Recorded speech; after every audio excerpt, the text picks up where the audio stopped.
Welcome back S3s. We will be starting off our online learning with some surface development. We will be learning to understand what surface development is, British standards for fold line, which is crucial to surface development, and be able to identify the correct surface development. First of all, what is surface development?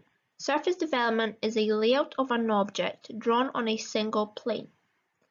If you choose a 3D object around you, its surface development is the unfolded, flattened version that we could draw on a 2D single plane. By 2D single plane, I mean basically on a bit of paper. The British standards for fold line. Before I tell you what fold line is, it's good that we understand British standards. So British standards are standards that all products follow to make sure they are safe. Also, that if we draw a concept for an idea, that the other person can read it and easily understand it. Looking at fold line would go in all the places where that 3D shape has an edge, so basically where it was unfolded. And we represent fold line by long line, short, short, long, short, short, long, short, short, and so on. So the British standards for fold line is as shown below on the bottom of the page. So where would surface development actually be used in industry? Can you think of any ideas before we get started? Packaging is the most common surface development industry. So for any packaging to be produced, it has to first be designed in a 2D format, printed, cut out, and then folded into its 3D format. Similar with fashion industry, so any sort of piece of clothing or shoe has to first of all be cut out from the fabric leather and then sewn up into its 3D format. Furniture isn't a common example, however, furniture can be produced from a 2D sheet of metal and then folded into its shape. Similar with cars can be cut out and folded into their shape. Can you think of any other examples of where you think surface development has been used in the industry? Feel free to pop those into the chat. Our project will mainly look at packaging. So in the future, we'll be designing our own packaging surface development. So here are some examples of food packaging mainly that I thought were quite interesting and unique. Another thing I would like to point out is if we look at this section here, so those little sticky out bits all around the surface development. We can again see the sticky out bits here, as well as those sticky out bits that have been kind of already folded here, and we can see them on the surface development there as well. So these are called tabs, and tabs are used for securing the shape in place. So this is where glue would be put for the shape to hold. Identifying surface development. So in this one here, this is a National 5 exam type of question. We're going to identify the correct surface development for this pictorial 3D shape here.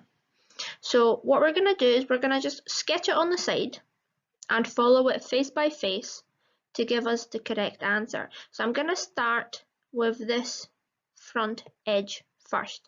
So I'm going to draw a nice little rectangle. Excuse my horrible mouse drawing skills. And now we can see we've got two slanted sides, so it doesn't really matter which one we draw first. I'm just going to draw this one on the left here.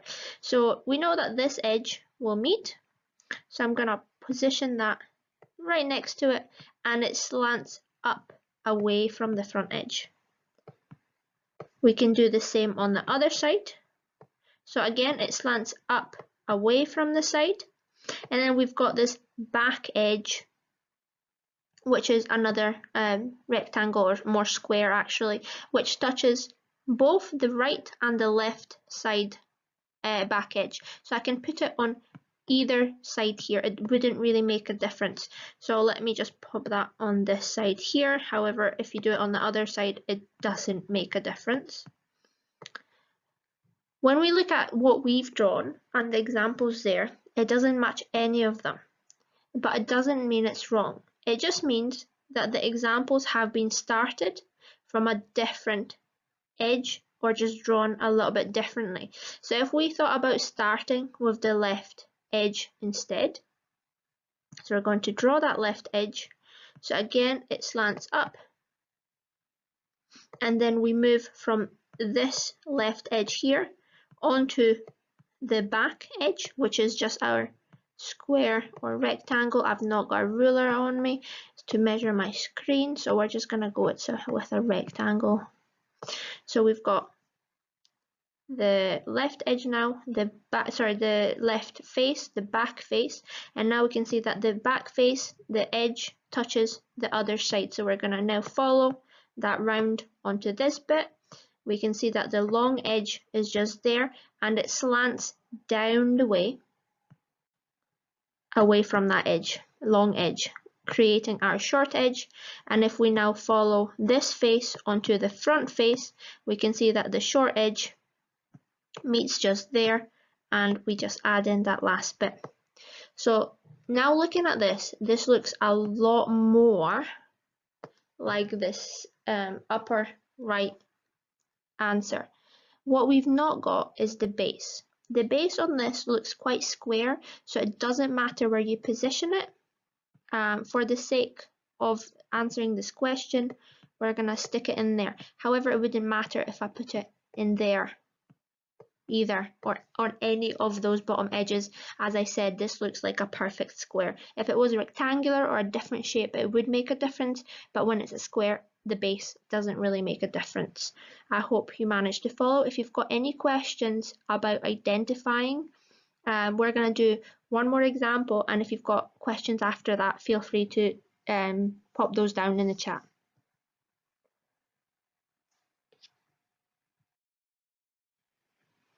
Okay, so here we're going to follow the same process, but for a different shape. So looking at the existing examples, we can see that all of them start with a short edge, but we're just going to go ahead and start off with, again, this left face there. So I'm going to draw my short edge, the top edge, the long, oh sorry, that one's squiggly, the long edge and the slanted edge going that way. So we're going to move from this face onto that back face there, which we can presume is a rectangle. So it's going just to be a square face touching both the top and the bottom. Then from the back face, we're going to move into the right face. And again, the top of it is all a square and it all meets, so there's no height difference there. And we can see that then the front of the right face is reduced, so the height of this edge, maybe draw that in for you, the back edge will be different. So we've got a shorter edge at the front and a longer edge in the back. So similar to what we've done with the first face, we're going to pop that slant in. So we know that this back end that we've started, the long edge that we started with, will be have to touch the shorter edge. So we've put that slant in the correct direction. And all we're left with is this last front face. So again, it's a rectangle.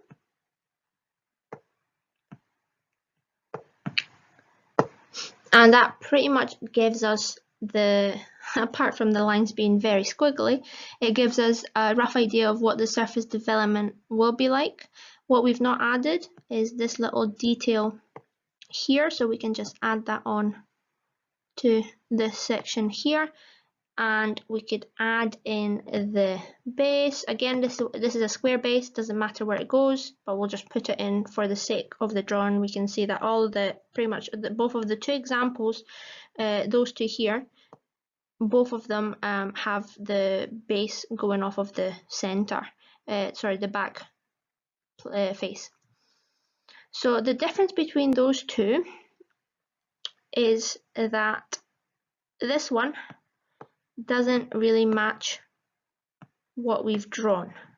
Okay, so we've got two long rectangles, whereas we're looking for a long rectangle and a short. What we've drawn doesn't match this one either. However, the only difference is that we've drawn this short rectangle on the left, but if we think about this folding, it doesn't make a difference if we draw it on the right. Okay, it doesn't make a difference because that face, instead of us attaching it to the right face, we're just attaching it to the left face, meaning we can just get rid of this section here, and that gives us the correct answer, which is this first example there. So again, this is National 5. It's a little bit above the level I expect you to do. Your task will be the level I want you guys to be at, but I thought it'd be a good way to introduce you to a more harder examples for you to be able to do your task with ease. Your task for today is to match the correct surface development to the 3D shape. We're going to do the couple first questions together, and then you'll do the rest on your own. So if we look at question 1, here we can see that we are going to have a circle, and then this is a round shape, so there's no fold lines. So fold lines are represented by long line, short, short, long line, short, short. This only gives you a solid line. I wasn't able to find a good enough example with the fold lines in place, so just treat solid lines as your normal fold line. So to create a cone, we know we've got a circle, and then we're going to have something that goes into a sharp point.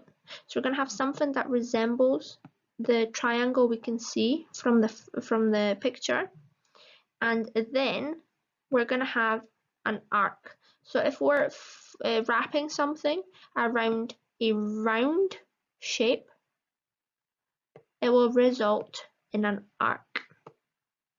So if we look here, this is all fold lines, so that's not equivalent. Here we've got two circles, which is one to many. That would look something more like a Pringles tube, so a cylinder. So A has to be the correct option for this one. So question 2. So here we can see that we've got two triangles. So one in the front, one in the back. So we're going to have two triangles. We're going to have a rectangle for the bottom and rectangle for the right side, rectangle for the left side. So we're looking for a surface development which has 1, 2 triangles and 3 rectangles. So straight away we can see that A has 4 triangles, which is incorrect. C has all triangles, which is incorrect. If we look here, 1, 2, 3 rectangles, 2 triangles, so B is our answer here. So following this rule of counting the shapes for each 3D shape and transferring them into a 2D format, I want you to identify each of the correct surface developments. You can just, on a bit of paper or on your computer or phone, just write down 3 and the letter which you think is correct for that number, 4 and the letter you think is correct for that number. So same for 5, 6 and 7. After you've done that, I would like you to upload, so take either, if you've done a bit of paper, take a picture and upload that as evidence, or if you've done it digitally on Word or whatever you've chosen, I want you to upload that onto Teams, just so we can see that you've taken part and we can give you feedback on whether you've done them correctly. Thank you very much, guys, for participating. We will be moving more onto the creative aspect soon.